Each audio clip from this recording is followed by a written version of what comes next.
me! Episode 286, Nogathon 2018. With clever meme, with funny tweet, I'll never leave my office seat. Those who think they know what's right, listen on Sundays to NetHeads, all right? You've got to throw some cold water on this situation. Start talking about nerd stuff. You know, nerd culture is mainstream now, so when you use the word nerd derogatorily, it means you're the one that's out of the zeitgeist. System activate. This is NetHeads with Will Wilkins and Trent Hunsaker. It's a tech podcast. But we are a ton cooler than your typical geek, giving you the info you need to achieve mega nerd status. NetHeads. You guys rock. And now, here's Will and Trent.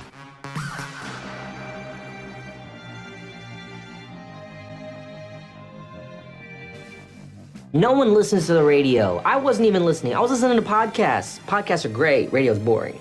Yeah, at least that's what we like to tell ourselves. Hey, everybody, another edition of NetHeads. My name's Will. I'm Trent. If you want to take part in the program, you can one of many different ways. One of them is the frequently used Twitter. Trent, why don't you tell them about that? So easy. Just use the hashtag NetHeads. And you can chime in. You can talk to us. You can ask us questions. If you're listening on the podcast, it's a great way to correct us when we're wrong after the fact, and we will admit our culpa. Just hashtag NetHeads on Twitter. Admit our culpa? What does that mean? Yeah, like you admit that you were wrong. Oh, you admit you're bad. You're bad. Oh, you mean literally like is what that means. Like mea culpa. Exactly, which means my bad.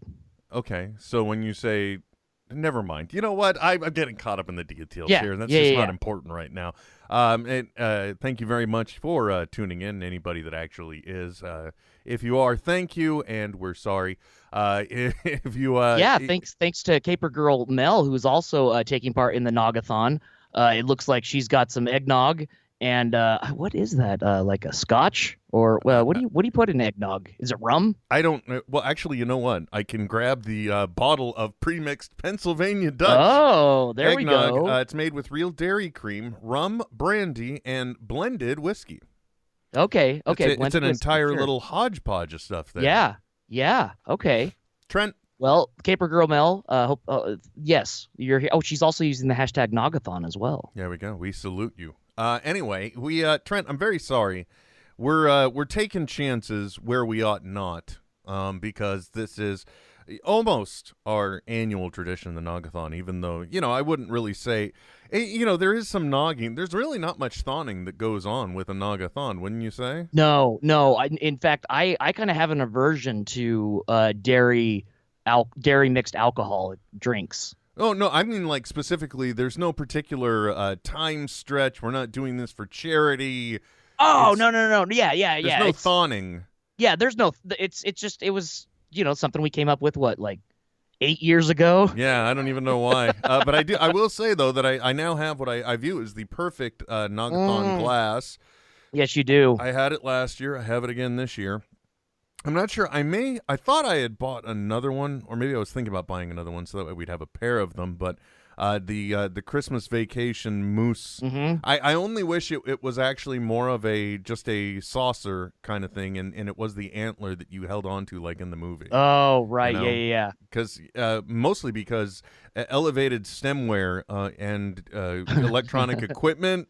They don't go together so well, Or even dogs with long tails in the house, elevated stemware. Oh, God, I've switched over to wine glasses that don't have the stem anymore. It's just the bowl part. Yeah, they're a stemless wine goblet. I think. Thank you. Not to be confused with the stemless wine goblin, which is really big Halloween costume. I think this year. Who's Ash Williams actually? That's who that character. Oh, very good. Yeah. I don't know what that means, but I'll take it.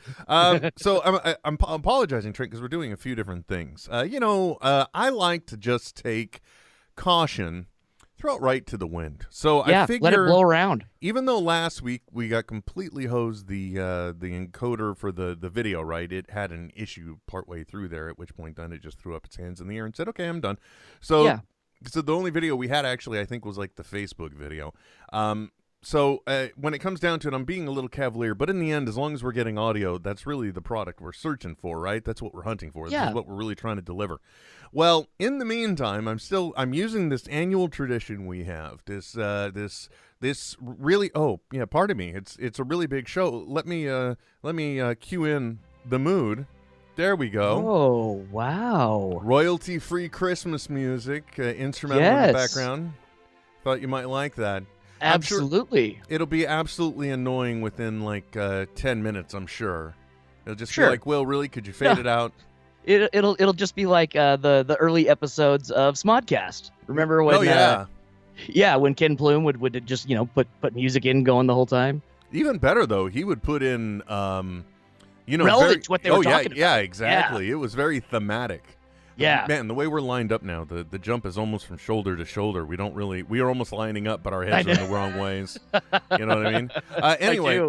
It's like we're just inches away from each other's faces at this point. Yeah, kind of, in a virtual manner. So next week, I have to make a trip during the week, and it's to do some tuning in the space of somebody that is known in the SMOD universe.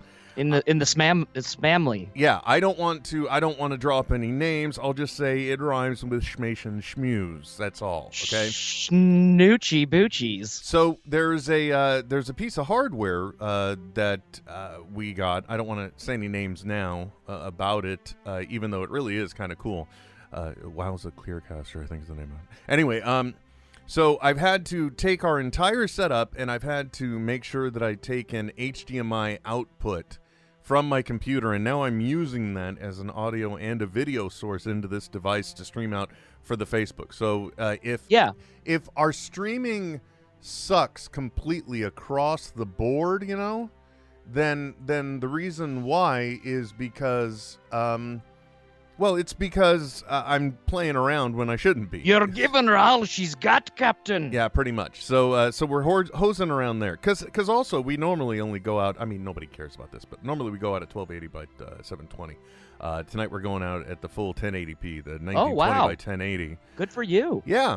And, hey, buddy, congrats on trying there, pal. Way to go. No, Way to go with that. That's good. That's good. Most everything I make for online is usually just at 720. Oh, very good. Well, because it's like, why are you really going to push it out? But the reason why we are is because I couldn't figure out how to change the settings. So, yes. Understood. So I had to go ahead and completely change around the way we do things, which was great because I got to learn some new things, like using Nutex NTI, which is like a network delivery methodology. Okay. Oh no. Tom Sherlock says, make Trent tell you what he did last night. And David Thomas says, hi, guys. I still remember when Kevin Smith was at the old shop. Okay. Yeah. Thank that's you, right. David. Yeah, exactly. I remember that, too. Later on in the show, I will tell you about an experience that happened last night in a Carl's Jr. bathroom. Oh, wow. I am... Nothing reminiscent of the Humpty Dance song, was it? We'll get into it. I hope not. So to speak. What was his name? Never mind. Let's move on. So I'm horsing around in that way, but I got to tell you something else. I absolutely love that I'm setting up there for other reasons. But here in the studio, because NetHeads technology, I'm sure everybody is interested in to some degree how they could start doing things that are probably a little more than basic level for firing a video stream of some kind, right? Sure. Exactly. So, so with that, I got this amazing device. It's by Elgato called the Stream Deck, which is it's a 5x3 imagery of or buttons, tactile buttons. Basically it's a macro deck. A USB macro controller, really, when it comes down to it. But the best thing is it can integrate with OBS. So now every single one of the activities that I do during the average broadcast I just have a button right here for it. So it doesn't matter if I got to go over to the, because for some reason I insist on doing a live radio program where we don't need to, right? Yeah. Yeah. So because we're doing that, sometimes I'll be over here playing a sound effect correctly or incorrectly, depending. And then, I won't switch something over here. Well, now it doesn't matter because I've got this dedicated device that cuts over to this great frozen image of you now. Just completely. But the good news is it's a happy and a festive picture of you. Now you're holding up the number 4. No, this is just like me. This is me like frozen in time. Oh no, it's not. It's actually different. I got to figure out and see because I've been monkeying around. Just when you start talking good about the source, the NDI source, and it coming through, right? Then it tanks naturally. Yeah, that's the way it is. But anyway, the buttons work and the Facebook thing is kind of cool. I think I'm actually going to kill the Facebook feed now and just hope that we're going out over YouTube for some method of straight transmission. Because right now, when it comes down to it, I think we're killing it, but not in the way we want. Yeah, we're killing something. We're crushing it. Yeah, but not killing it. See, because your video is just plain frozen now, man. But it's not here in the preview where I'm looking at you. So see, that's weird. And now your image is perfect on my end, where it was like really pixelated before. Well, that's the thing about the little doodad that we're playing with is you're supposed to be able to maximize the connectivity between you and like Facebook for the live stream, right? Yeah. So in that respect, it's really cool. But, I haven't done anything to tweak it or tune it or to dial it back. Like somehow figuring out how to get it going out cleanly at 1280 by 720 or what have you. And yada, yada, yada, blah, blah, blah.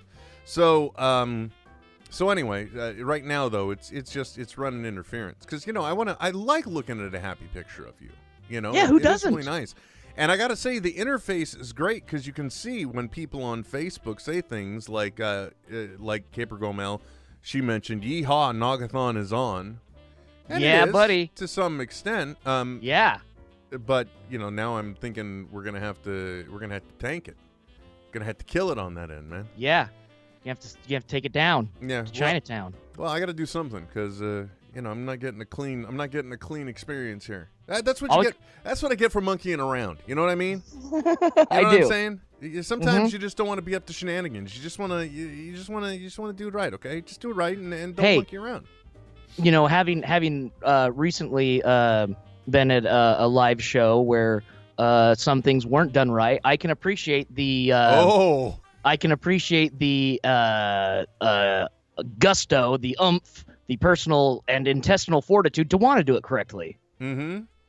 Yeah. Okay. I can. Do you want to expand on that? I mean, I'm just saying, like, if you're, it's always good to have trained professionals trained to do the right job is all. And you're and that want to do a good job, and that's what you're doing. You're wanting to do a good job. Exactly. So anyway, we're gonna kill the Facebook thing now. And then, so there's going to be a little edit that has to be done. Little throw together here and there. But it doesn't bother me because I would much rather have the full experience of Trent before me than... well, because really it's about us having a conversation. And it's just here to have a Christmas conversation, right? Totally. And, and like totally. you said, to talk about...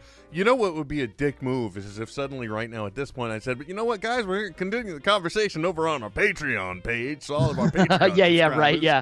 Right? That would be the ultimate in the jerky move that, that would not win you any friends across the board whatsoever.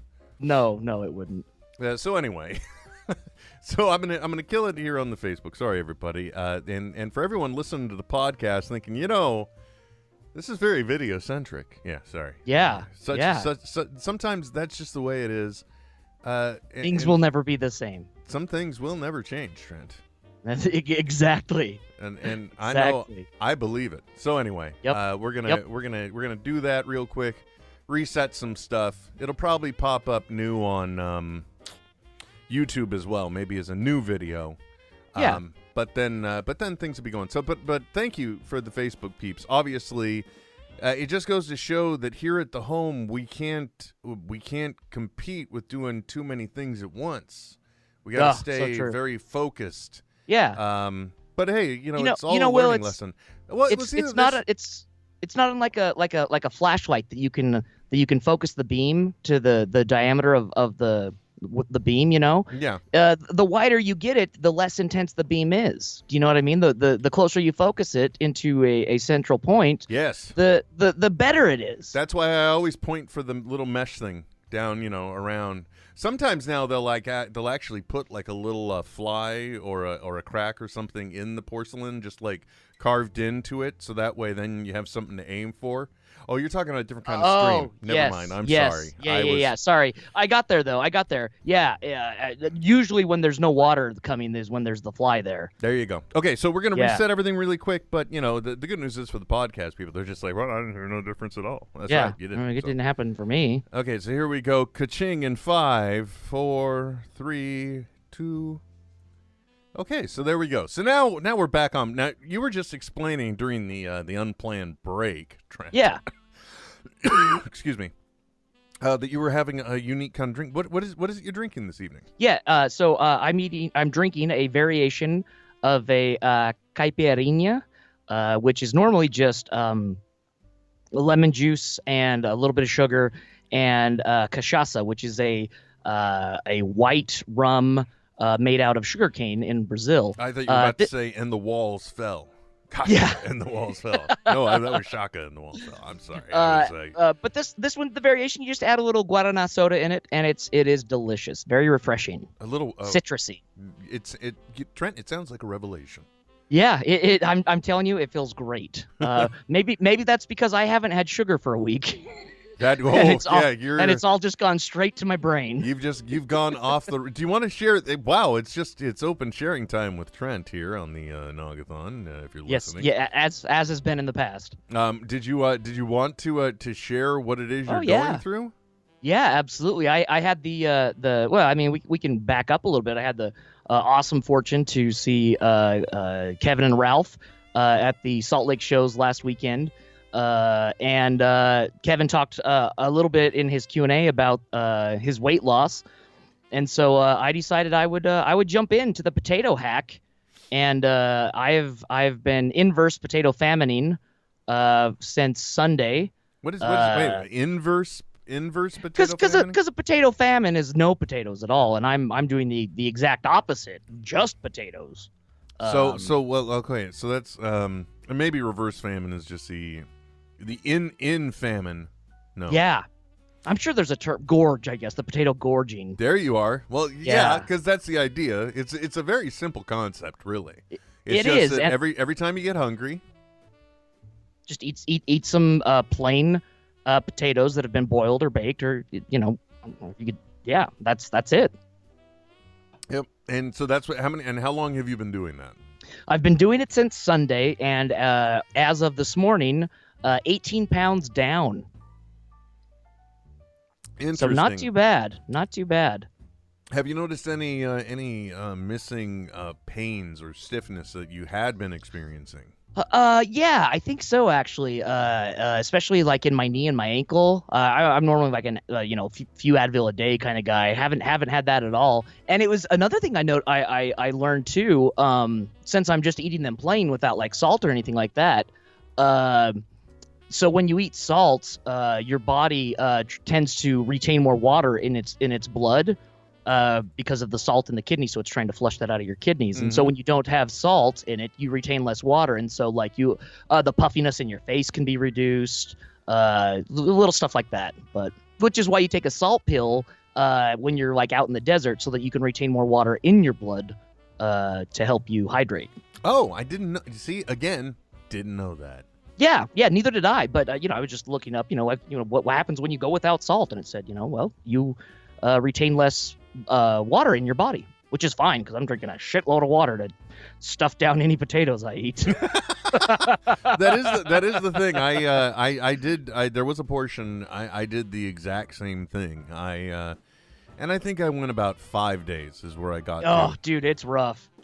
I didn't have an issue with it only because I went straight into the realm of I know I'm not going to be able to tolerate doing this all the time with russet potatoes. Because look, man. Trent, look at me. Are you looking at me right now? I can see you now. I can see. Look I'm at looking. me. I am looking deep into those baby blues. Okay. A russet potato. Maybe it can get fluffy, but not a lot of flavor. All right. It is the equivalent of chewing on cotton at times. Very much so. So I very quickly knew that's not going to play. So I went right into the Yukon Gold. Right. Okay, so I made my first purchase of 8 pounds of Yukon Gold tonight. So I'm going to try them out for dinner. There you go. So and they're flavorful. And then also we already, because parents love to give wonderful gifts. We've already got things like a pressure cooker. We've got we got an air fryer. So instantly I was making like homemade French fries, which you can get away with because in the potato hack process. Says the tubby guy that's not eating potatoes. But in that process... Who has read the book on it. Yeah. It is kind of interesting because basically what happens is when you cook a potato, you heat it up and then cool it down. You increase the amount of what are called resistant starches. So these are the starches that aren't absorbed in the same way that would convert the product of the potato into glucose and into a high amount of sugar and carbohydrate. Exactly. Right? Yep. You get more of just the fiber. So I very quickly started either steaming my potatoes or instant pot pressurizing them. And one thing I discovered early on is once you've done that, the heating and the cooling down, you've now got a potato that is ripe and ready to become other things. Exactly, yes. At that point, it's ready to become some home fries, some homemade dry cooked hash browns, and the second once after they're cooked the first time, they're ready super fast, even baking the second time around. Yep. Yeah, and they actually, to me, they get a little sweeter every time, but. But the Yukon Gold, you'll find, has the nice buttery texture. Oh, I am excited. Yeah, I don't blame you because especially with this solo diet you've basically been having. Yeah. Like I think feel part. Sorry, I just feel like you last year. I got a little cup off to the side with some ice in it because I just bought this nog. You right gotta beforehand. you gotta cool it down. I think that was what kind of the hard part about it was like everything I heard about it beforehand. No one talked about how like it's rough. Well, and you think like, oh, I love potatoes, man. I could totally do that. Yeah, then you quickly discover all the other stuff in mashed potatoes or French fries or the totally. like. It's like I don't really like potatoes. I love oil and butter and salt and bacon and sour cream, and cheese. Like that's the stuff I love. That's what tastes good to me. Yeah, I totally. know. Well, it's like French fries. Look, nobody likes French fries. Nope. It's so true. French fries are nothing but a vehicle for ketchup or whatever condiment you're dipping your fries in, right? Arby sauce. By the way, when I'm trying to think about this, because I hate to say something as stupid as I grew up through it, but I really did. It was like the late 80s, early 90s. Okay. When suddenly it became okay to dip your pizza in ranch dressing. Dude, that is a staple in Utah. No matter for everywhere you go, you get ranch on the side. And one of my favorite New York style pie joints in Salt Lake has a big sign up that says, "We will not serve you ranch with your pizza." Wow, they're just like that is sacrilege. Yes. Not in my house. Yeah, is what they say. Honestly, I don't know when it became popular. I didn't see it until I moved to Utah. But that being said, there's only a Pizza Hut in the town I grew up in, so who knows? I think, is this the first time you think that NetHeads has been a companion show to late night baking? Caper Girl Mel saying on the Twitter, I got to look this way for those. Oh, yeah, right, yeah. It says, "Cheers, guys! Enjoying some Nagathon while I do some late night baking." Except that she spelled Nagathon. Thon is THKN, so I think she's been already nogging a little bit. What do you think? Yeah. That's just my hot take. I say go for it, man. Yeah, right on. Yeah, more Yeah. power to you. So, Absolutely. Trent, I got to ask you, what do? Well, actually, no, I don't have to ask you anything. I having been through the experience now, from day one of potatoes, Yes. to like, what are the things you've learned to prepare? Like what makes you still okay with? I'm about to have more potatoes. You know what I'm saying? Yeah. What are the things you've Oh. done? What are your hacks to the hack? Yeah. So drinking fluid like crazy. And I don't know if that's like a way to keep myself full, or I just realized now that like there were so many times before when like I'm thirsty, but I'm confusing that with hunger, so I'm just going to eat something because it's also something to do. Do you know what I mean? Oh yeah. So I'm drinking a lot more water. I'm only eating when I'm hungry. Do you know what I mean? Because it's like such an arduous chore to eat, especially like if I'm going to work and I've, pre-made some like cubed or chopped potatoes that are boiled. I don't want to eat them, so I'm only going to eat them when I'm hungry, and then again chasing them down with water. Been drinking. I don't know if this is part of it. Coffee was okay, so I assumed tea was okay. So I've been mixing up my tea and coffee with yerba mate tea and coffee more. And then I think that's about it. What do you mean? What do you mean mixing them up? What do you mean? Well, I mean, sometimes I'll usually I'll go like a couple of months I'll just drink coffee, and then for a month I'll just drink yerba mate. And now I'm doing like I'll have coffee and yerba mate in the same day to just give me a variety of something. Just throw them in the same glass, man. From now on, that crossed my mind. Just call it a depth charge, and it's just like this is all of my caffeine at once. All I'm saying is, in an hour and a half, kaboom, mother truckers, get out. Oh yeah. Yeah, I need to be near a lavatory. Donde está la biblioteca? What? Laboratory, right? Is that what it is? I don't know, man. The lavatory? Is that what it is? Lavatory? I don't know. Well, don't put me on the spot. up. Don't make me look stupid. Lavatory. I don't even. I've been adding ice and then just pouring. I don't even know how much of the moosehead I've had. Lavatory. Yes, it's just I was adding an extra. That's what I said. Lavatory. Syllable. That's yeah, what it's I a said. lavatory. What? Yeah, Why I was do you saying question me like this? Laboratory. I was adding an O in before the T. Yechaim. Indeed. So anyway, so it's basically just been mostly about liquids for you. Liquid. Yeah, totally. I also found that I had to alternate it between just like warmed wedges or warmed slices. Totally, and then that too. Every once in a while, I really had to crisp things up, though. You needed something that wasn't a soft texture. Yeah, totally. So for like snacks, I've got a pretty good way of doing a uniform cut on my potatoes, and then I put them in the oven. Make sure you've got your convection blowing on so that it cooks a little bit more evenly throughout it. And then I come up with these thin but long, crispy potato chips. Look, they're not great, folks. like it's not. This isn't like an artisan kettle cooked, or anything like that.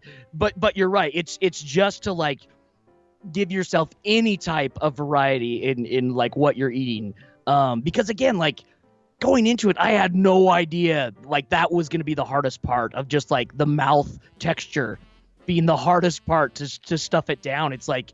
You just get to this point where it's like and it got me thinking too, like can you imagine what it would have been like for people say, for example, in northern Europe during the winter where they've pickled all their food because they don't have a great way to keep food for a long time, and it's the last 2 months of their reserve and all they're eating is pickled like beets for the next 2 months. I have the option to wuss out and like go eat something else if I really wanted to. But those folks had like literally just that to eat. We are a blessed people in 2018, Will. My favorite line from Captain America Civil War. Nope, not even that. Pardon me. Winter Soldier. You know what? I don't even remember which one it is anymore. Yeah, it was definitely Winter Soldier because it was Okay. it was on your left. Don't Oh, say right, it. right. Don't say it. Anyway. I love that scene. But there was the one point where I think, Falcon basically asks him, how he likes modern times. And he instantly says, food's got a lot more flavor. We boiled everything back then. Right? And Yeah, man. Yeah. you can just imagine, because that's the life you're living, brother. Right Yeah, now. It's just a lot of totally. boiled food. Just boiled foods, man. I would not do well in latter or earlier days of Britain. Now, I've seen two different experiences, basically, from people that have done this. One was just a guy's, just a rando's blog that had done this. Okay. So I looked at his stuff. Another of them actually was Squee, the Dr. Squee, the host of Gallifrey Stands. Oh, sorry. I thought you were talking to the squee that was referenced in congressional hearings. No, earlier not this year. not I was not like, PJ, you know, Squee? not PJ, not Squee, no neck Ned. Oh God, That wouldn't work for him either because he likes beer. yeah. Oh, He still likes beer. Did you see Damon on SNL? He's Oh, kind of my reviving God. that in the Yes, in the cold open. Oh, Yeah. it was so good. And I can tell people I like beer, and it doesn't sound threatening in a murderous way. Anyway, no, he went through it too, and those guys had the experience where they were just like getting lightheaded, and they couldn't stomach, putting down another slimy potato. And then there was my experience, which was just that it wasn't. I didn't get lightheaded. I haven't gotten dizzy. I didn't have any of those issues. It was just a matter of I think the worst part for me was just the tedium of continuously cooking and cooling and cooking. Because that's the thing. Like I said before, the more you cook them and cool them, so you cook them, let them get to room temperature, then refrigerate. Every time you do that, it increases the number of these resistant starches. So these are the ones that won't get converted to all the bad stuff you attribute like potatoes would do with fat and glucose and sugar and all that stuff. Yeah. Not really fat, but at least glucose being converted to sugar and then fat in the bloodstream or whatever. Exactly. Look, man, I'm not a scientist. I'm some dickhead with a podcast. Okay. Yeah, it's less enticing for your body to try and refine that into stored energy. Exactly. Just want in and out, and somehow in the process you get enough of what you need, enough fiber, enough vitamins, enough somehow protein. I think because believe it or not, protein is in a lot of stuff. Well, and honestly, for someone, the fear of if you starve yourself, you will eventually start, your body starts consuming itself for its own protein. Look, people that look like me don't need to worry about my body consuming myself for its own protein. Yeah, exactly. That's where I'm just like body. There's the buffet. Have at it, please. It's a smorgasbord, ladies. Yeah, well, I have just out of precautions, I did start taking a 1-a-day vitamin, but I haven't noticed any difference or anything like that. I really haven't. I didn't even do that, and I was fine. I didn't. Yeah. So I at least didn't have a bad experience, and I want to go back to it, but the problem is too that that my wife and I, we share the cooking responsibility within the house. Right. So, right. Yeah. You feel stupid making dinner for everybody else, and then it's like, and let me pan fry my potatoes. Yeah. Without any oil. Yeah.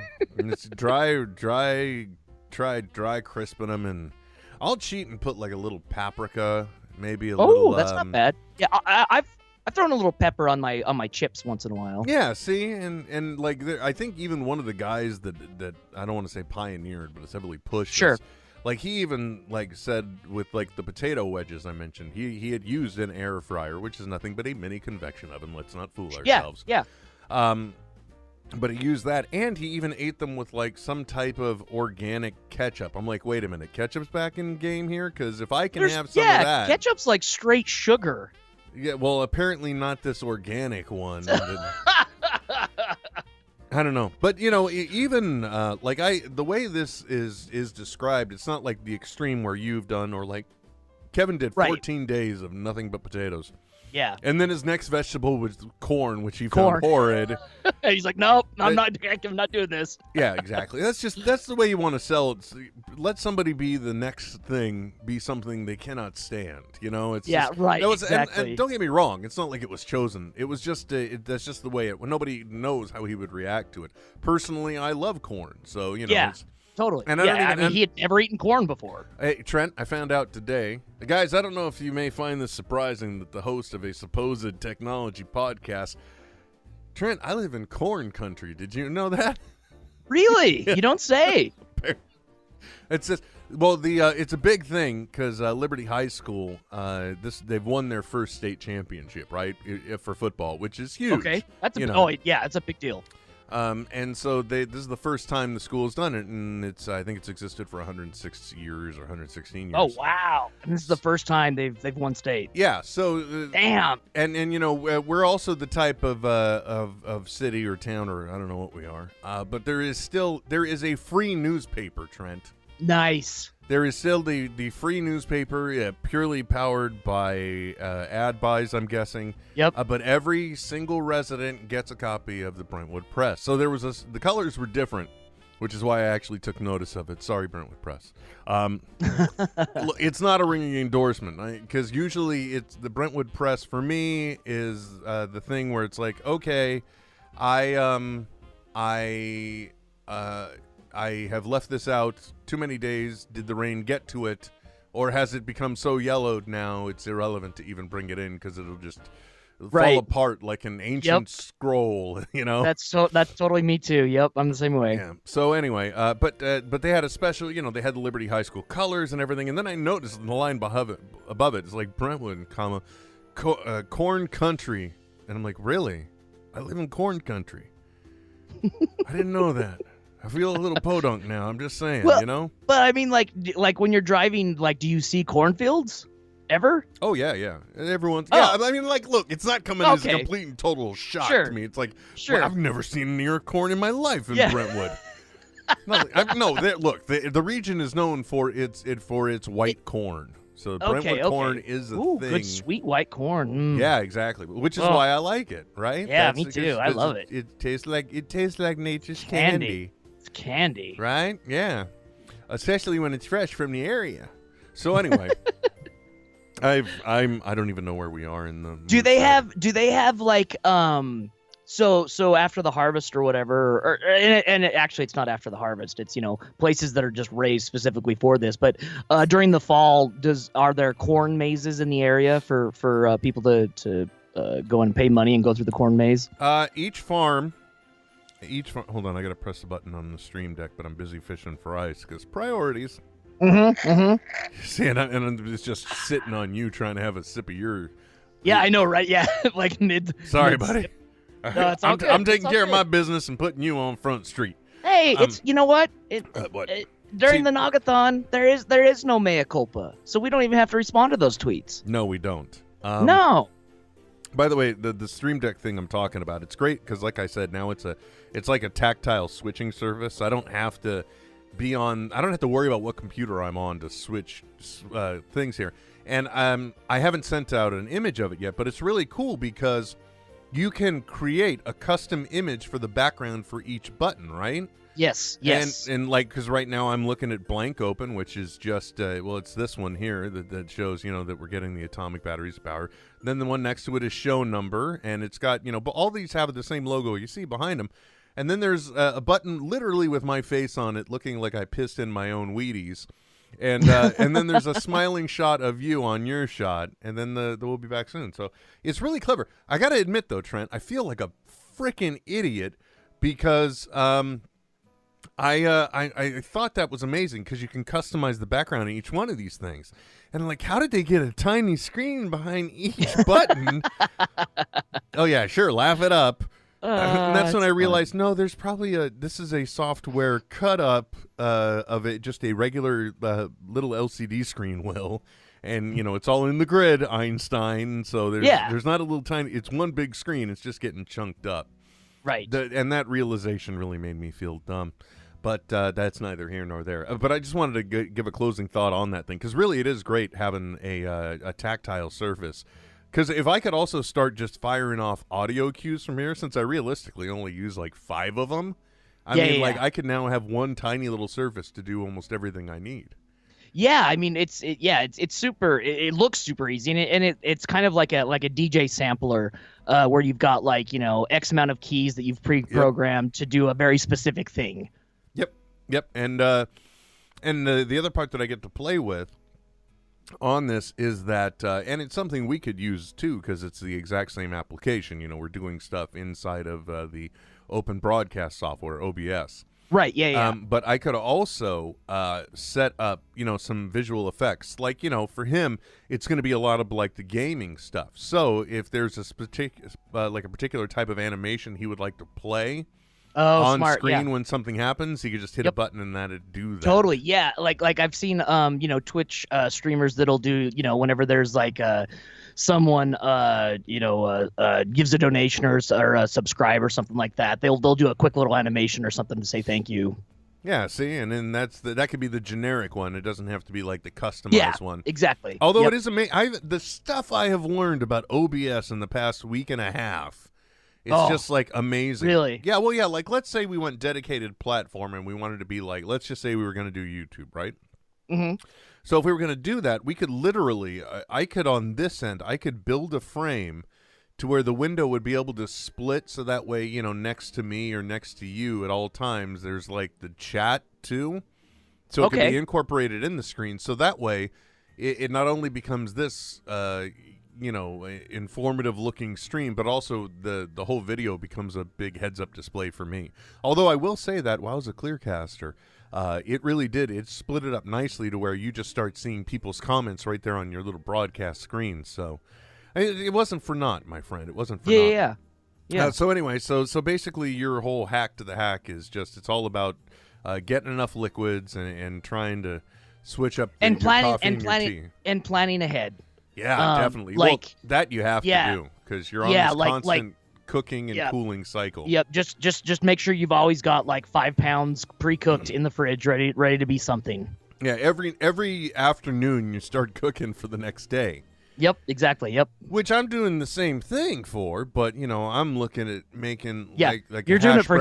I'm doing a hash brown casserole for tomorrow morning. With bacon and egg and cheese. Yeah, that sounds. Oh, that sounds so good. and what are you having? What are you having for breakfast? Some boiled potatoes. Some potatoes. I'm just having potatoes. Yeah. Now the one thing nobody wants to talk about, Trent, but I'll mention because Okay. Eggnog. Why not? Sure. The other thing, too, that most people won't mention about this is that when you are on this diet, things are consistent and they are regular. I'll just put it that way. Work. I am a glockenspiel, my friend, that is just wound to a precision.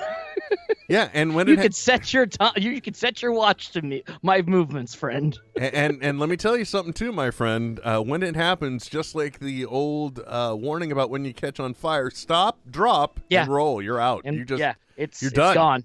Yeah, you're good to go. You're done, son. That's it. We're ready to roll. We're good. Thank you so much. You're welcome, folks. It's the information we bring here on NetHeads. Yeah, the top in technology. Well, this is body hacking, basically. Yeah, the more you know.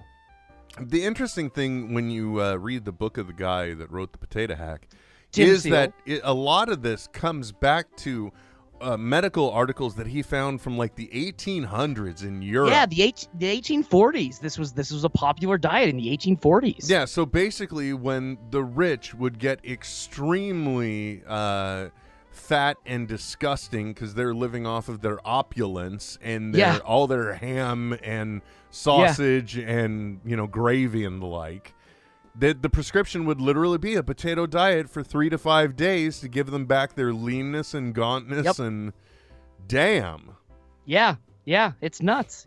But it is amazing how well it does work. Like I easily, it does. And the other thing too, once you go off, the weight is not a rebound thing. It really isn't. Right.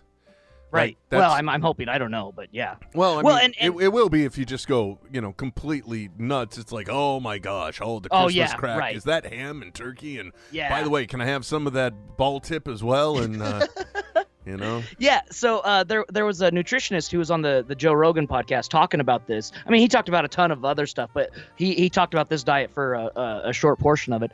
And he said on average, people can be expected to lose a half pound a day. And I'm guessing those are like normal people. You know what I mean? No. Look, there's a reason why on the TV show The Biggest Loser, Yes. in that first week, there were always massive drops because us tubbies, we like our salty snacks. We like, we get a lot of water in our system. So once you start peeling it out, Yep. it just goes. So he said average is a half pound a day. And then, but there are variations on it to where people will, after they've done their initial gung-ho, cleanse, they'll do 3 days on, 3 days off. Or what I'm going to do after Christmas, the day after Christmas, breakfast and lunch, and then a sensible dinner. Oh, So wait, yeah, wait. even What if was I'm that? That was the Jenny Craig program? or- Slim Fast. Remember they Slim were Fast, that's it. A shake Yeah. for breakfast, a shake for lunch, and then a sensible dinner. But yeah, so that's my hope is that even if I'm only losing a half a pound or a quarter pound a day over a month, that can add up to like 10 pounds, Yeah. and if I can just do that consistently over, a few months, that's a significant weight loss. Definitely. And whatever you do to make you feel good, that's all that's important, really. Totally. Yeah. By the way, just want to mention last week, I think I was wearing this shirt during the show. You can't really make it out, but it's like 3 of the drones from Westworld on the last season. There were these creepy ass faceless drones walking around, right? Workers in this virtual world where you can build things that look like people. Why wouldn't you also just build autonomous creatures and not give them a face to make them really creepy? Yeah, just to really freak you out. But I have to admit something, Trent. I pulled the shirt out of a Loot Crate box right before we went on. I went the entire broadcast without realizing that right here I was a Loot Crate exclusive. Does it say Loot Crate exclusive on it? It did on the sticker that I hadn't taken off, yeah. Hey, it's like when you get a new pair of pants and you don't wash them beforehand, and you're halfway through work and someone's like, you a size 40 there, Trent? Like, what the hell? How do you know that? It's stuck right there on your leg, dummy. God damn it. Wow, oh shucks. No, is that a potato-based drink you're drinking there? What is? It is guarana berry and sugar cane. So I'm taking a liberty because it's a Nagathon. It's a Nagathon. I mean, yeah, I have to admit that because in the past we've had post-show fires. We've had. Oh yeah. My favorite though would still be the first with the late night drop-in. Mm-hmm. From the woman of interesting intent, I guess we should just say. And I'm like, I'm doing a podcast. I can't talk to you. You should leave. Boy, hey, Will, I'm back. All the subtlety of a blanket on fire after you've been doused in kerosene. That's just sweet, Trent. That's what that is. It is. It is. So what is this about what you did last night? Oh, my God. Okay, yeah. So I went to a local professional wrestling show in Salt Lake, and we got there early. So shit! Did you hold on? I gotta know now. Did you become the heel? No. Oh gosh, I wish. No. Oh, okay. I'm sorry. Please No. continue. I'll shut up now. So we got there early. So Tom was hungry, so we stopped into a Carl's Jr. and we're sitting there, and I'm like, well, I got a pee, so I go into the bathroom, and mind you, this Carl's Jr.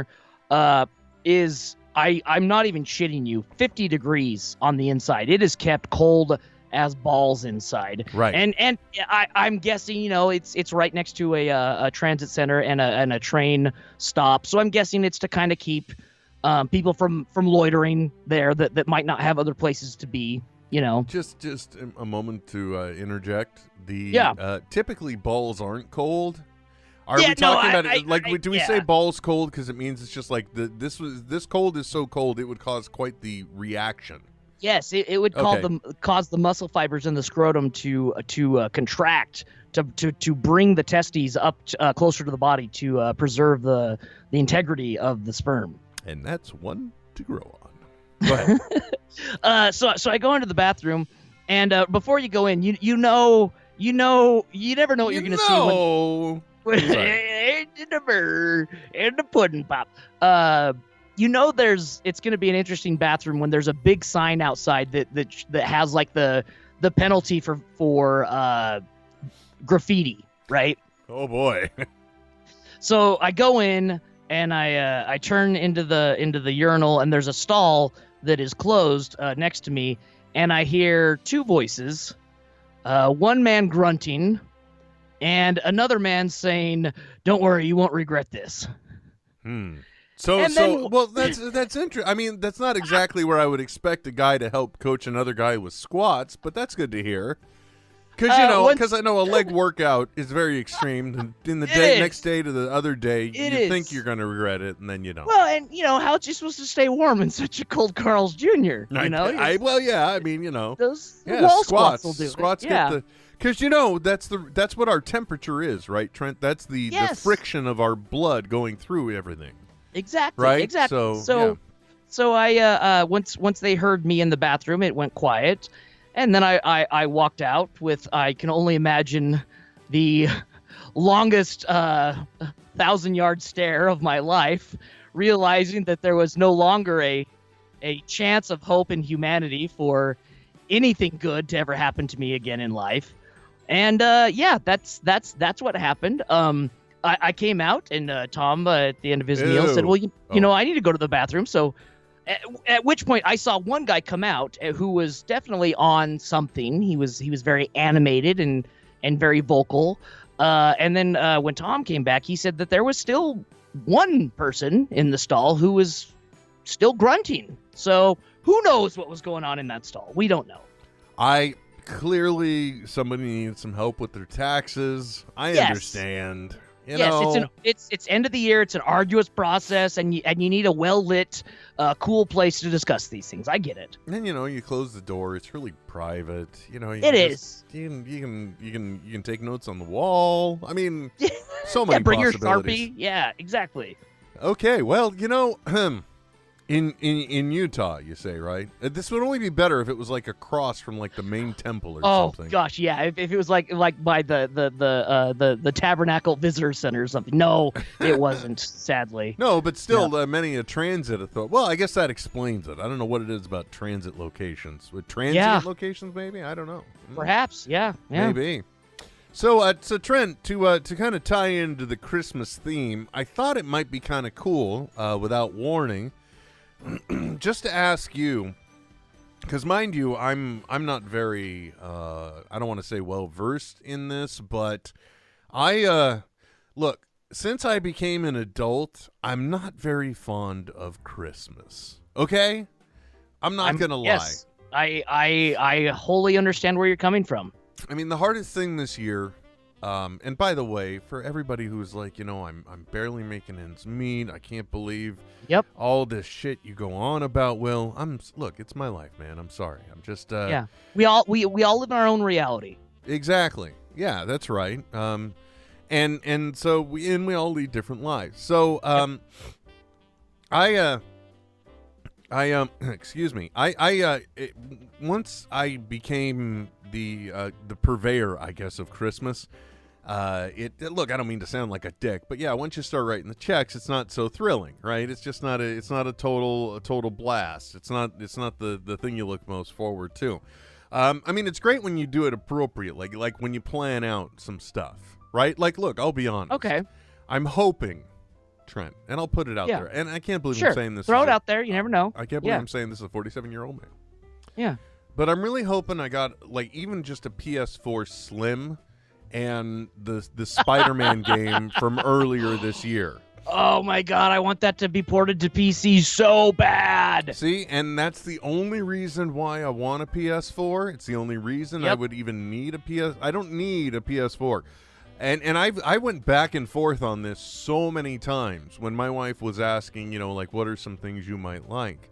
Because I'm like, I don't need another gaming system. I really don't. Yeah. I don't need that in my life.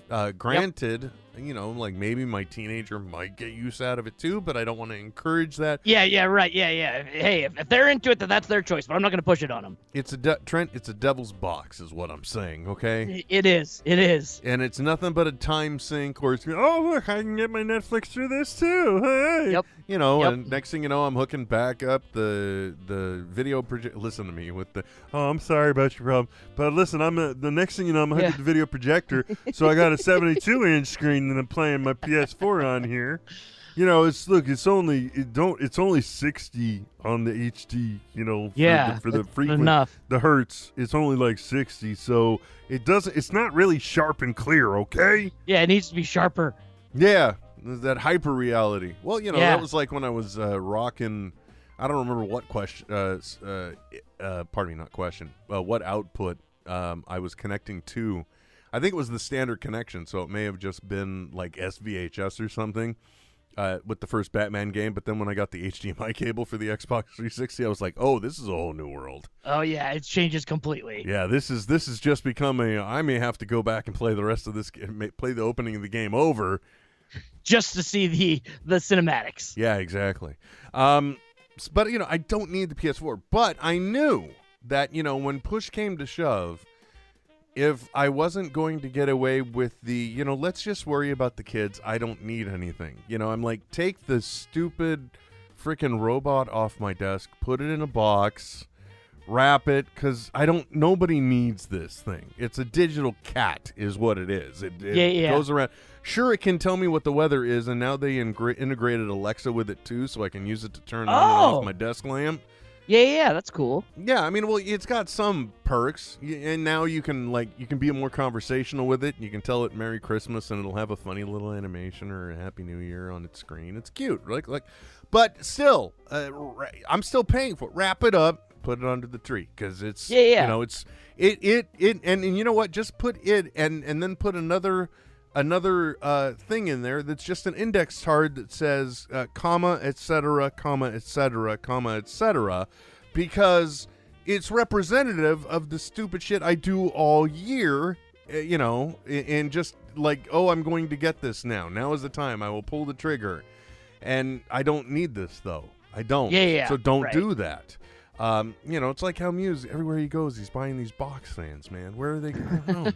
Anyway. Well, that's what Kevin mentioned that in his show. He's just like, Muse is the hardest guy to shop for in the world because, like, if he wants something, he just buys it. Yeah, I'm a dick. I'm one of those people too. Okay, so that's what I'm saying. But I at least held it in reserve that, okay, look, I'm not going to get this thing now, and if I've been a good boy, Trent, then I can ask for something absolutely absurd like this, and I'll lose some of my Christmas vacation to just webbing my way around New York every other. But I don't feel bad because Mark Bernardin talked about how great the game is, so it's not like everyone I'm the only... is. Yeah, exactly. Like everyone is talking about how awesome this game is, and the poor saps who have just opted to play on their computers are like, oh, well, what about me?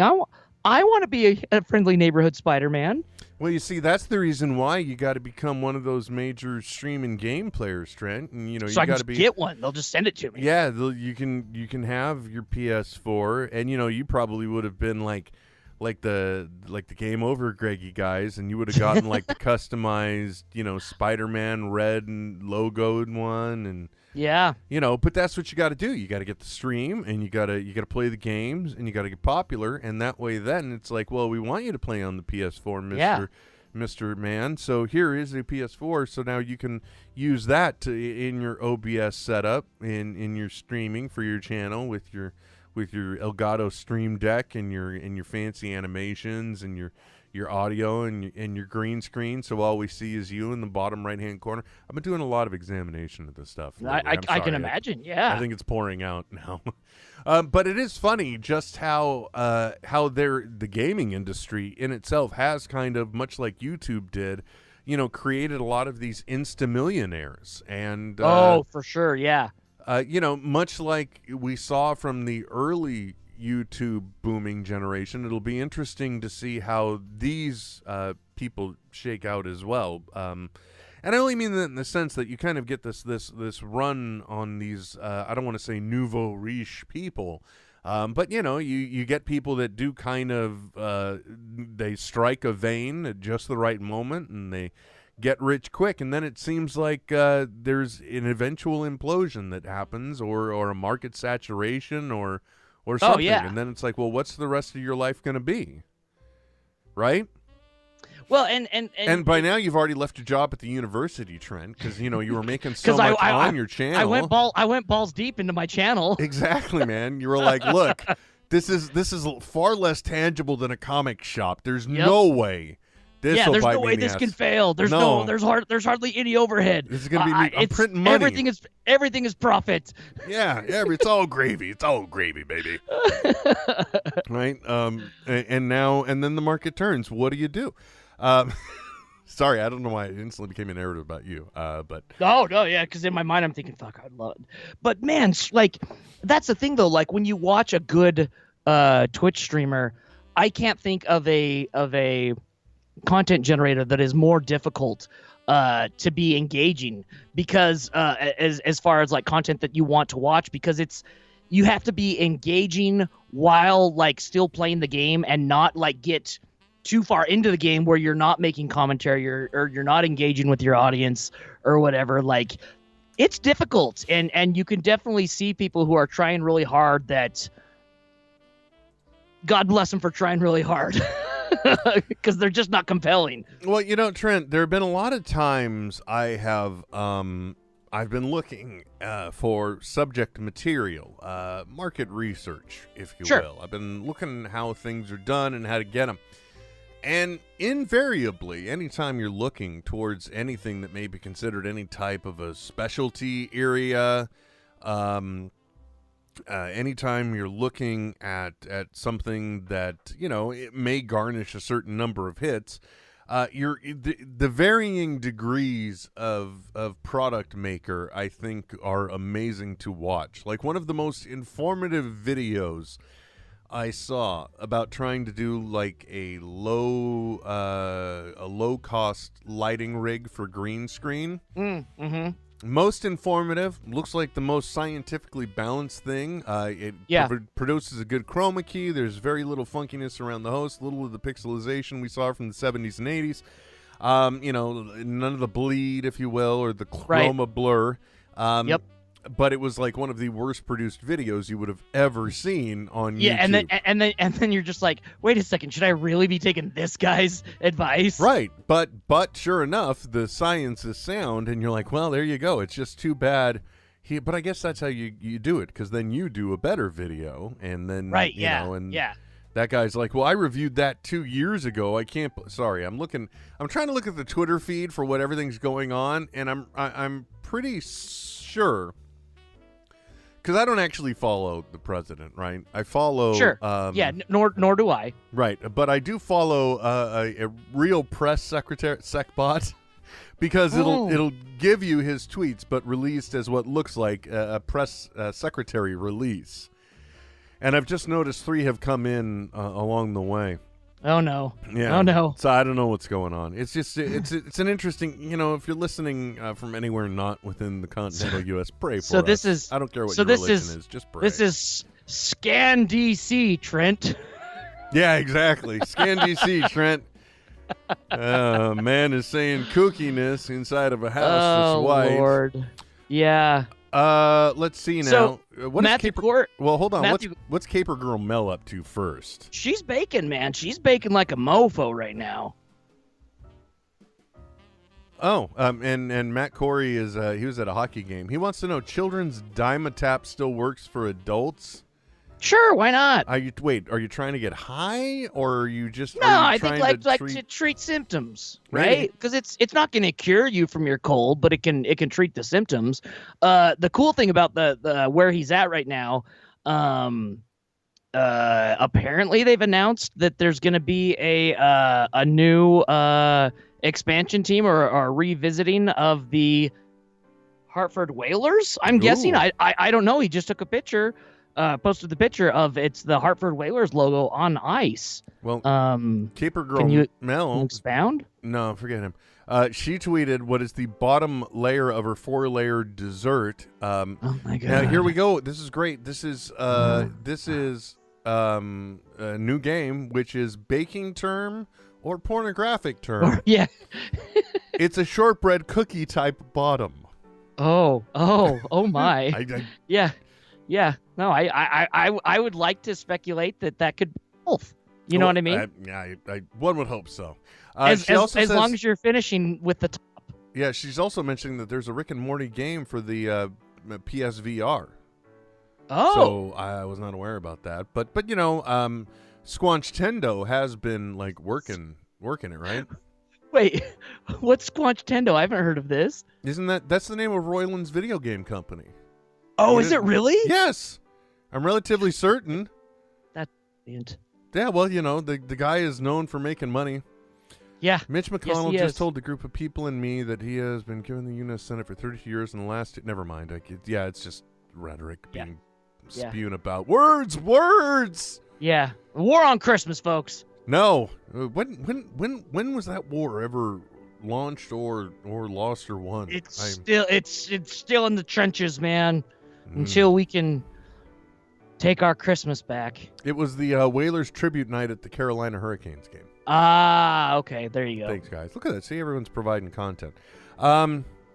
So way back, Trent, way back in the day, I was talking about some topic that I completely forgot about now. Sure. But I thought it might be interesting to find out what you view as, because I don't know this, but like, what are your, I don't like Christmas.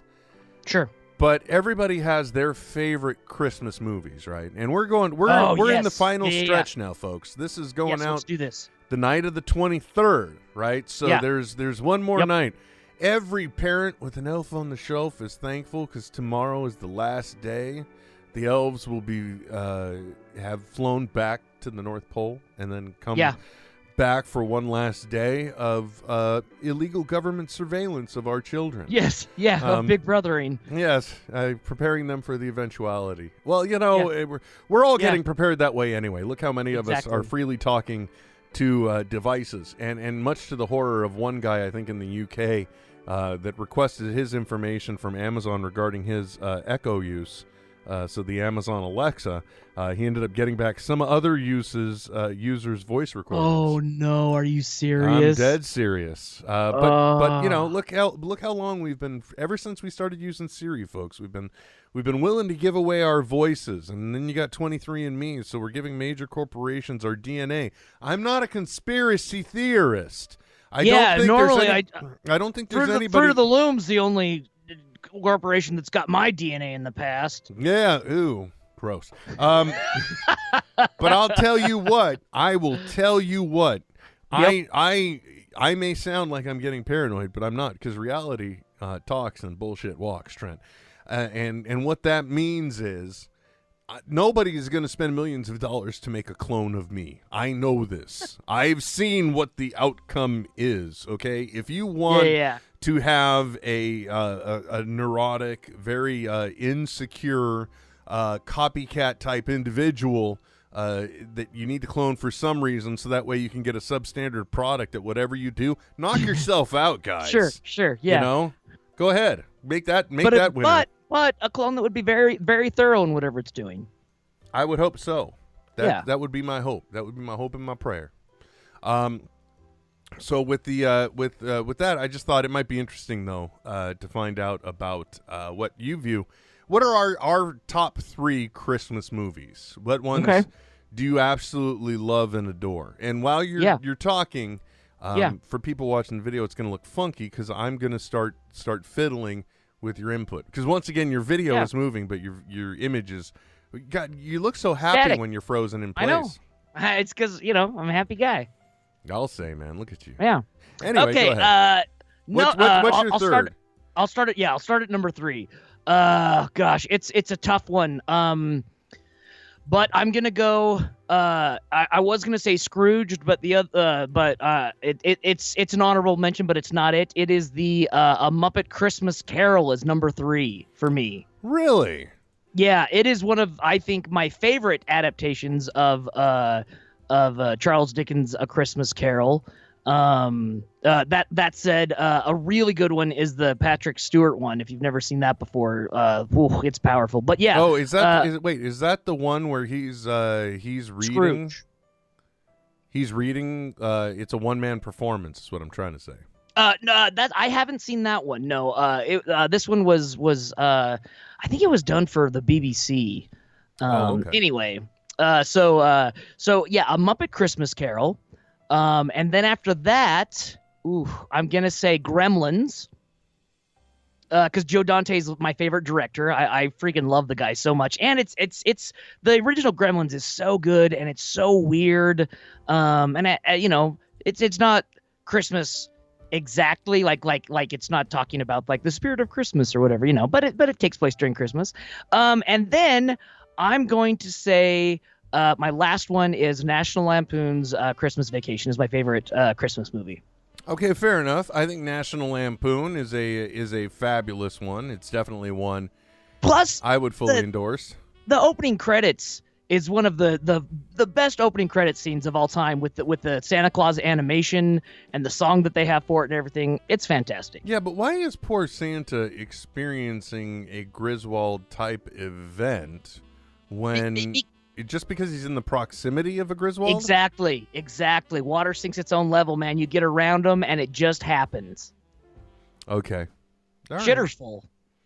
Fair enough. Sure as hell is. You checked our shitters trend? Shitter's full. All right, man. Fair enough. Wow, man. Well, you kind of. I never contemplate Gremlins as a Christmas movie. Yeah, most people don't, but it is. It takes place during Christmas. It takes place during Christmas, and it was released during the summer, so that's probably the reason why I'm not making the connection. Yeah. You know what I mean? Yeah. Yep. But absolutely. yeah, I mean the Mogwai was a Christmas gift. Christmas. Yep. Exactly. To Billy, right? Yep. Okay. Let's see now. I think my number 3 would be Lethal Weapon. Ooh, okay. That's a good one. Not really a Christmas movie, just takes place during Christmas. During Christmas, yeah. There will always be a soft spot in my heart. I'm just trying to go with ones you didn't mention now. Sure, yeah, exactly. Because Scrooge would definitely be in there. I love that show or that movie so much. I know. I tried to watch it earlier. In the Christmas season, because my house has been decorated, I think, since the day after Thanksgiving. Thanksgiving, yeah. Relatively, no, the day after Halloween. Pardon me. I think we've been decorated like since. That's awesome, though. I love that. Well, I don't love it because the other 10 months of the year, at least you got you have Halloween too. Those get some decorations. Yeah. But that's it. So, like, the other 9 months of the year are really boring, and the house just looks empty when the decorations are gone. So I don't dig that. But anyway, number 3 would definitely be Lethal Weapon. Number 2 would be Die Hard for me. Right. I don't care what you say. Again, it happens during Christmas. Yeah, it happens during Christmas. It's fine. So it is, excuse me, inarguably a Christmas movie in my mind. And if there's any one person whose authority I'm not going to take on that fact, it is Bruce Willis's. So. Right, yeah. Oh, for sure. Yeah, he can go fuck himself. I don't care what he says. And finally, my top Christmas movie. The one I look forward to watching every year is, in fact, I got to do a repeat. It is National Lampoon's Christmas Vacation. Yep. Really. It is, man. And it holds up still, too.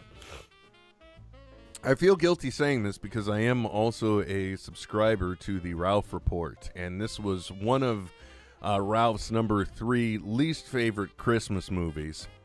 And I just happened to pick 3. It wasn't because we're copying Ralph. It's a lot easier and a lot quicker. Yeah. Nobody wants to hear... 3 is a pretty common number of listing things. Yeah, why is it people always stop at 3? I don't remember what... because you get into 5, and then you've got, like, 2 more maths to do. I don't remember if it was an episode of Doctor Who or if it was something else, but somebody had something they shouldn't have, and like they had found 3 of the things on the person, and that was the comments. Like, well, it's funny, people always stop at 3. Oh, Stop at 3. It was Sherlock, and it was recording devices. They had found 3 recording devices within his clothing in one particular instance. And he said it's neither here nor there.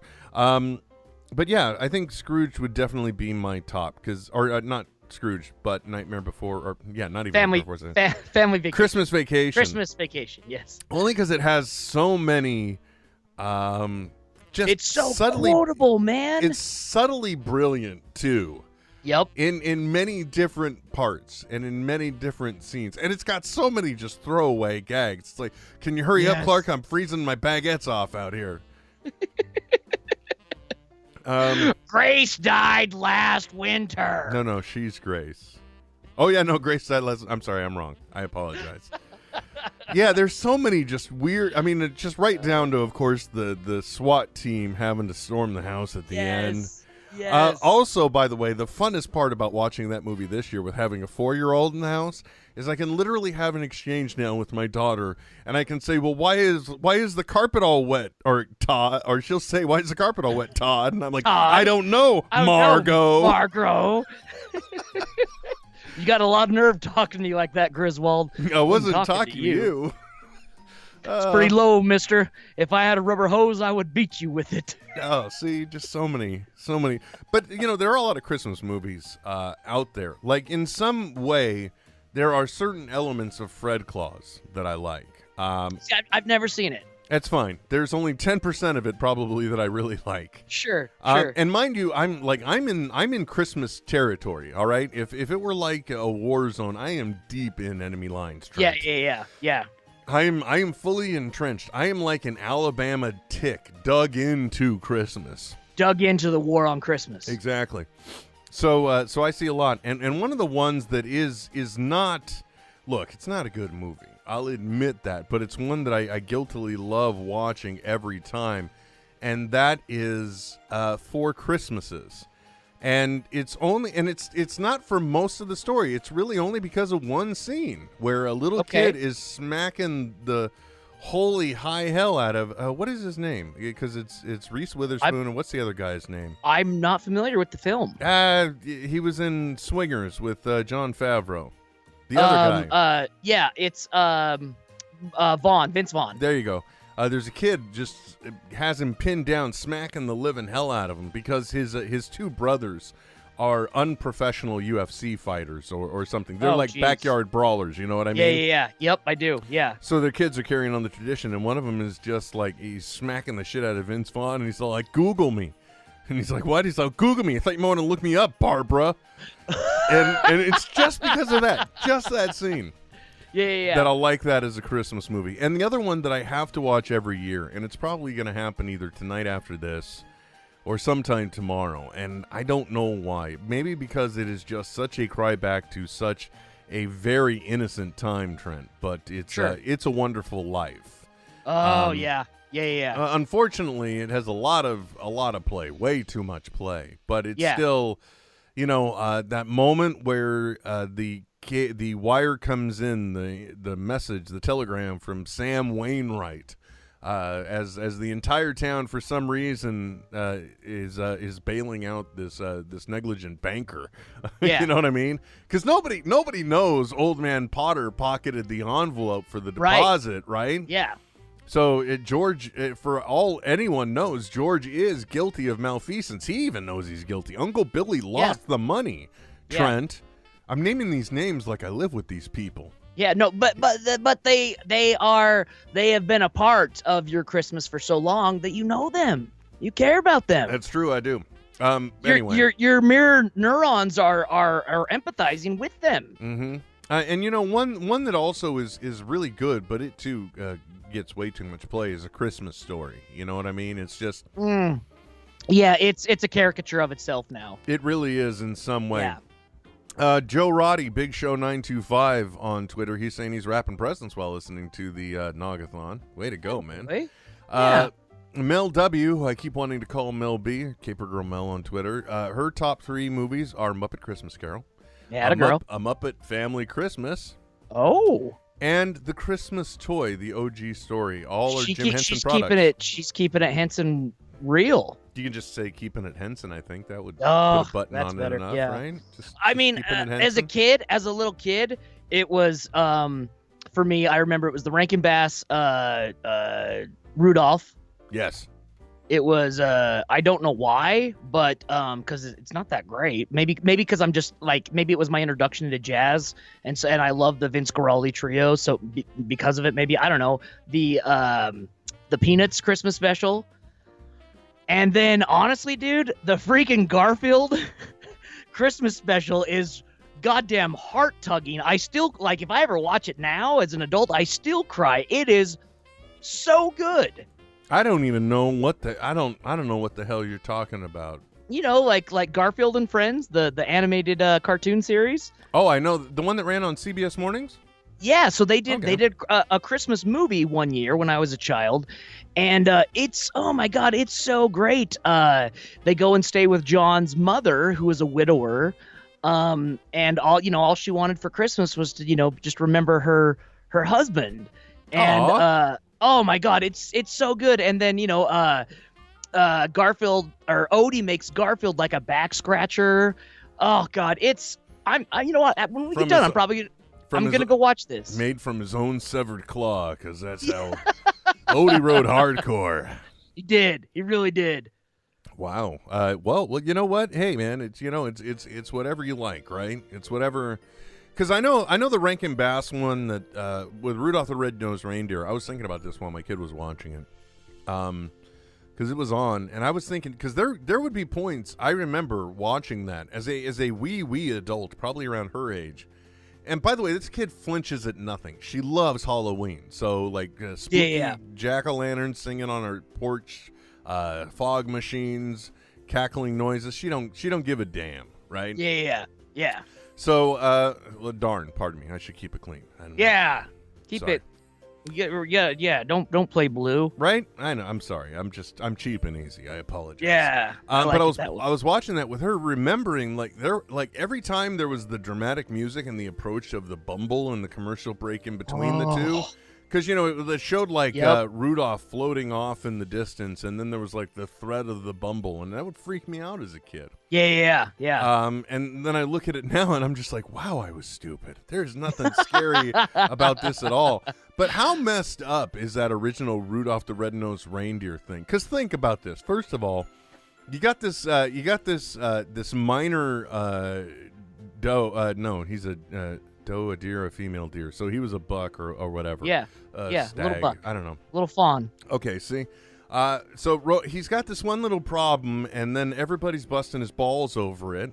And then he's got to go off on his own, hooks up with this weird dentist elf, and then some nutty guy up in the hills. This is okay. And then this same nutty old guy who keeps tasting dirt, right? That's not a red flag. Well, everyone's okay with later on when the abominable snowman gets his teeth all yanked out by this guy. He just had bad teeth. That's why he was so angry. No, it's not like the lion with the thorn in his paw. It's not. They literally just yanked out his teeth, Trent, just so he couldn't eat them. It's true. He couldn't, though. It's still messed up, dude. I don't even know. It's like nuclear sanctions. Sometimes it's good. Yeah, the one Christmas special that I never understood, right? Because really, it made the animation was weird, and it made Santa just look like a pretentious prick. Yeah, and that was the one where this know-it-all little mouse, or a kid in the town, I don't remember which one now, basically writes a letter to Santa telling him off for some reason. So Santa, somehow they find, or either that year he skips their town or something, or they find out Santa's gonna skip their town.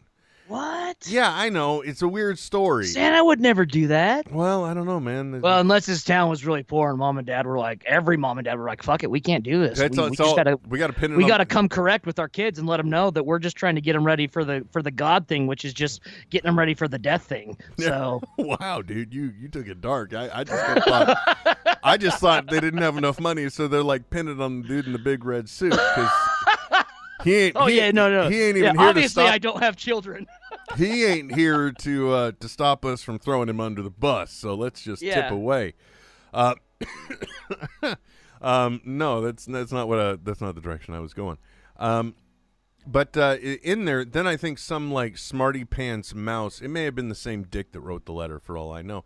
They end up making this clock tower into this gigantic animated music playing display machine thing, in order to try and attract Santa back to the town. I don't know. I'm glad you don't know what this is. Yeah, I have no clue. Because to me, it made no sense. I also never understood the subsequent Rudolph the Red-Nosed Reindeer special where they're chasing around Baby New Year, who's, he's made to feel. What is it with them? All this body shaming going on in these Rudolph things, but. They made Baby New Year feel bad because he had big ears. You remember that one, Trent? Oh, I don't remember that one. Okay, yeah. See, honestly, I've never even seen like the Heat Miser one or anything. Yeah, that one I didn't get either so much. Was that the same one where it was like because there was like one that was like the story of how Santa Claus came to be? Oh, yeah, I haven't seen that one. Yeah, and he started out as a ginger, Trent. I don't know if you know that. Oh shit. Yeah, well, according to that one animated special, I'm not saying it's canon. So, do you remember the animated Hobbit and animated Lord of the Rings films from like the late 70s? Yes, sir. I do. As a matter of fact, I do. Those were Rankin Bass Productions as well. No, really? I wasn't aware of. Yeah, blew my mind when I found out, and I would like to thank them for scaring the living Christ out of me for the opening of Lord of the Rings, where it has like that. It's like live action with like a red cloth over the top, the front of it, so all you're seeing is the shadows, and so they're doing like the whole Hobbit in like a condensed form. Scared the shit out of me as a kid. Most frightening. Still to this day, it's the most frightening thing I've ever seen. Which one are we talking about here? Because when you talk about Lord of the Rings cartoons, for me there was two of them. There was the one in the cinemas that was essentially a combination of Fellowship and Two Towers.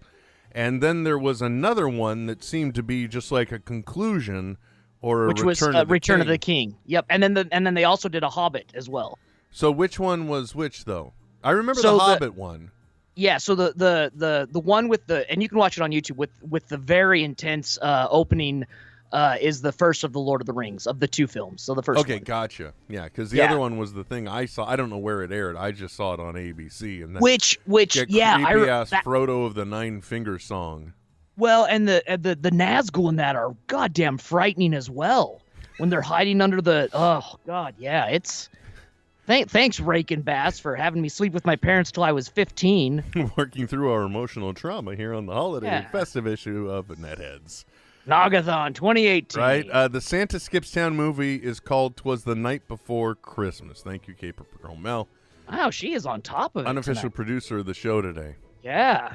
I think it's time to wrap things up. I got a 140-pound puppy here that's crawling in my lap trying to get my attention to go outside. Yeah, I also just discovered why you don't like just kind of sip and pour.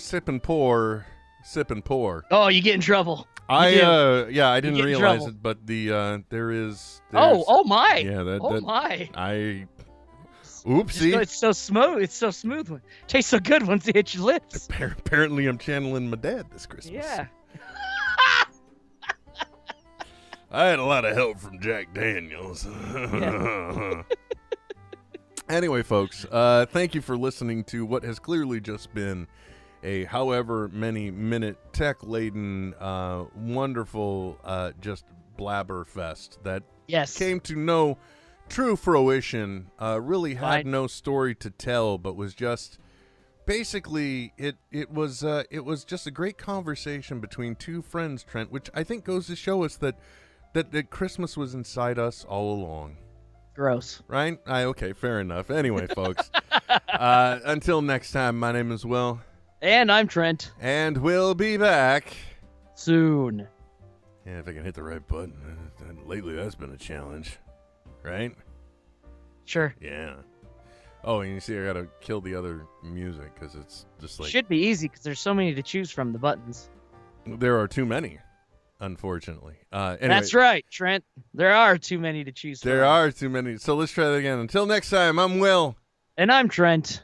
And we'll be back Soon. This is NetHeads with Will Wilkins and Trent Hunsaker. Signing off. I know, right? But stop being a little Nancy and deal with it. NetHeads. NetHeads. We'll be back soon. Goodbye. This has been a production of Smodco Internet Radio. Sir, only at smodcast.com. Now, you see, the only reason why everything didn't work earlier is because usually we use Restream. So we got one stream going out, and that diversifies across many. But now, instead, we were pushing out higher resolution along two different streams now. Now we're sending out two huge streams to YouTube, to Restream, which is going to YouTube, which could have been going to Facebook, but instead it was the appliance going there. So next time, like if we were to test this out, which we won't because we won't be here anymore, we could have tried just doing Facebook and then seeing what happened. That is to say, I'm saving the least funny, most boring part of the conversation for the stinger. Makes perfect sense. Always does. Merry Christmas, everybody. Merry Christmas, Will. And a Happy New Year, Trent.